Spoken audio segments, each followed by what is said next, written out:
अंग्रेज ने दिल देख के ना रेल गड्डी बनाई है, चलो जिले बैठो हाथ में कपड़ा।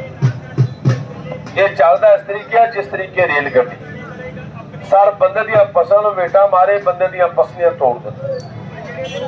सर आओ सुनो सुनो चुए ओए सुन दे ये आओ वेख जरा अल्लाह ने इहदे विच ताकत दी कि भाई आ ये बंदे दियां पसंद वेटा मारे ना, बंदे दियां पसलियां तोड़ दे। कोई गल नहीं कोई टेंशन नहीं लेनी।